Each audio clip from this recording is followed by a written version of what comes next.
ಮನೆಯಲ್ಲಿರುವ ಫ್ಯಾನನ್ನೇ A C ಮಾಡುವಂತಹ super tips ಹೇಗೆ ಸಾಧ್ಯ ಅಂತ ಯೋಚನೆ ಮಾಡ್ತಾ ಇದ್ದೀರಾ? ಇಷ್ಟು ಮಾಡಿದ್ರೆ ಸಾಕು, ಎ ಸಿ ಹಾಕಿದ ಥರನೇ ಮನೆ ಕೂಲ್ ಆಗಿರುತ್ತೆ. ಭಾರಿ ಉಳಿತಾಯದ ಟಿಪ್ಸ್.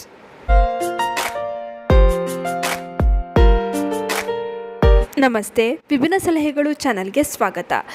ಇನ್ನೇನು ಬೇಸಿಗೆಗಾಲ ಶುರುವಾಯಿತು. ಬೇಸಿಗೆನಲ್ಲಿ ಫ್ಯಾನ್ ಹಾಕಿದ್ರೂ ಕೂಡ ಗಾಳಿ ನಾಟೋದೇ ಇಲ್ಲ. ಇನ್ನು ರಾತ್ರಿ ಮಲಗೋದೇ ಒಂದು ದೊಡ್ಡ ಚಿಂತೆ ಅಂತಲೇ ಹೇಳ್ಬೋದು. ಬೇಸಿಗೆ ಕಾಲದಲ್ಲಿ ಸರಿಯಾಗಿ ಗಾಳಿ ಆಡೋದಿಲ್ಲ, ನಿದ್ದೆನೂ ಚೆನ್ನಾಗಿ ಬರೋದಿಲ್ಲ. ಇನ್ನು ಮನೆಯಲ್ಲಿ ಎ ಸಿ ಇದ್ದರೆ ಪರವಾಗಿಲ್ಲ, ಇಲ್ಲ ಅನ್ನೋರು ಏನು ಮಾಡಬೇಕು?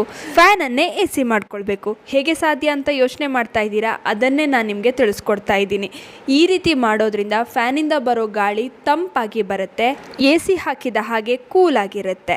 ನೋಡಿ, ಮೊದಲಿಗೆ ಏನು ಮಾಡಬೇಕು ಗೊತ್ತಾ? ಒಂದು ಪಾತ್ರೆಯಲ್ಲಿ ಕೋಲ್ಡ್ ವಾಟರ್ನ ತೊಗೊಳ್ಬೇಕು. ಅಂದರೆ ಫ್ರಿಜ್ನಲ್ಲಿಟ್ಟಿರುವಂಥ ಐಸ್ ವಾಟರ್ನ ನೀವು ತೊಗೊಳ್ಬೇಕಾಗತ್ತೆ. ಈ ರೀತಿ ದಪ್ಪ ಇರುವ ಟವಲ್ನ ತೊಗೊಳ್ಳಿ. ಅದನ್ನು ಈ ಐಸ್ ನೀರಲ್ಲಿ ಮುಳುಗಿಸ್ಕೊಳ್ಳಿ. ಈ ಐಸ್ ನೀರಲ್ಲಿ ಮುಳುಗಿಸಿದ ಮೇಲೆ ಇದನ್ನೇನು ಮಾಡಬೇಕು, ಒಂದು 5 ನಿಮಿಷ ಹಾಗೆ ಬಿಟ್ಬಿಡಬೇಕು. ಇದು ಪೂರ್ತಿಯಾಗಿ ನೀರನ್ನ ಅಬ್ಸರ್ವ್ ಮಾಡ್ಕೊಳ್ಳುತ್ತೆ, ಅಂದರೆ ಎಳ್ಕೊಳ್ಳುತ್ತೆ. ಅಲ್ಲಿ ತನಕ ಹಾಗೆ ಬಿಟ್ಬಿಡಿ. ಆಮೇಲೆ ಇದನ್ನು ನಿಧಾನಕ್ಕೆ ಎಲ್ಲ ಹಿಂಡಿ ನೀರನ್ನು ತೆಗಿಬಾರ್ದು. ಸ್ವಲ್ಪ ನೀರನ್ನ ಹಿಂಡ್ಕೊಳ್ಳಿ. ನಿಮಗೆ ಜಾಸ್ತಿ ಅಂತ ಅನ್ಸುತ್ತಲ್ಲ, ಎಕ್ಸೆಸ್ ನೀರನ್ನ ತೆಗೆದ್ರೆ ಸಾಕು. ನೋಡಿ, ಯೂಶ್ವಲ್ ಆಗಿ ನಾವು ಮಲ್ಕೊಳ್ಬೇಕಾದ್ರೆ ಬರೀ ಫ್ಯಾನ್ನ ಹಾಕ್ಕೊಳ್ತೀವಲ್ವಾ, ಅಷ್ಟು ಚೆನ್ನಾಗಿ ಗಾಳಿ ಬೀಸೋದಿಲ್ಲ. ಚಳಿಗಾಲದಲ್ಲಿ ಪರವಾಗಿಲ್ಲ, ಆದರೆ ಬೇಸಿಗೆ ಕಾಲದಲ್ಲಿ ತುಂಬಾ ಸೆಕೆ ಆಗುತ್ತಲ್ವ.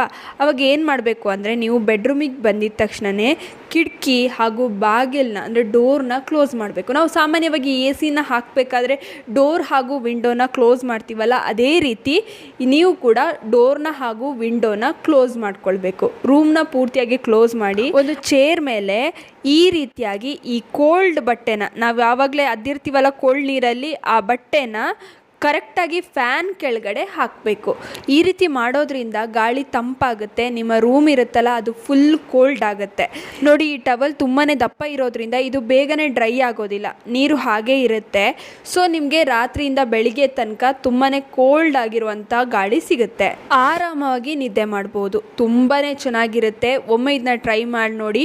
ಎ ಸಿ ಅಷ್ಟೇ ಕೂಲ್ ಆಗಿರುವಂಥ ಗಾಳಿ ನಿಮಗೆ ಸಿಗುತ್ತೆ. ಅಷ್ಟು ಚೆನ್ನಾಗಿ ಇದು ಕೆಲಸ ಮಾಡುತ್ತೆ. ಎ ಸಿಗಾದರೆ ಫ್ಯಾನ್ಗಿಂತ ಹೆಚ್ಚು ಕರೆಂಟ್ ವೇಸ್ಟ್ ಆಗುತ್ತೆ. ಆದರೆ ಈ ರೀತಿ ಮಾಡಿ ತುಂಬಾ ಕೂಲಾಗಿ ಇರುತ್ತೆ. ಹಾಗೆಯೇ ಕರೆಂಟ್ ಕೂಡ ಜಾಸ್ತಿ ವೇಸ್ಟ್ ಆಗೋದಿಲ್ಲ. ಅರ್ಲಿ ಮಾರ್ನಿಂಗ್ ಬರುವಂಥ ಟ್ಯಾಪ್ ನೀರನ್ನೇ ನೀವು ಹಿಡಿದಿಟ್ಕೊಳ್ಬೋದು. ಆಮೇಲೆ ಬರುವ ನೀರು ಸ್ವಲ್ಪ ಬಿಸಿಯಾಗಿ ಬರುತ್ತೆ. ಇನ್ನು ಅರ್ಲಿ ಮಾರ್ನಿಂಗ್ ಆಗಲ್ಲ ಅನ್ನೋರು ರಾತ್ರಿ ಹೊತ್ತು ಹಿಡಿದ್ರೂ ಕೂಡ ಸ್ವಲ್ಪ ನೀರು ತಣ್ಣಗಿರುತ್ತೆ. ಈ ನೀರನ್ನ ಯೂಸ್ ಮಾಡಿಕೊಂಡು ನೀವು ಸೇಮ್ ಮೆಥಡ್ನ ಫಾಲೋ ಮಾಡ್ಬೋದು. ಇನ್ನು ಈ ವಿಡಿಯೋ ಇಷ್ಟವಾಗಿದ್ದರೆ ಲೈಕ್ ಮಾಡಿ, ಶೇರ್ ಮಾಡಿ. ನಿಮ್ಮ ಅನಿಸಿಕೆ ಅಭಿಪ್ರಾಯಗಳನ್ನು ಕಮೆಂಟ್ ಸೆಕ್ಷನಲ್ಲಿ ತಿಳಿಸಿ. ನೀವಿನ್ನೂ ವಿಭಿನ್ನ ಸಲಹೆಗಳು ಚಾನಲನ್ನು ಸಬ್ಸ್ಕ್ರೈಬ್ ಮಾಡ್ಕೊಂಡಿಲ್ಲ ಅಂದರೆ ದಯವಿಟ್ಟು ನಮ್ಮ ಚಾನಲನ್ನು ಸಬ್ಸ್ಕ್ರೈಬ್ ಮಾಡ್ಕೊಳ್ಳಿ. ಹಾಗೆ ಪಕ್ಕದಲ್ಲೇ ಇರುವ ಬೆಲ್ ಬಟನನ್ನು ಕ್ಲಿಕ್ ಮಾಡಿ. ಧನ್ಯವಾದಗಳು.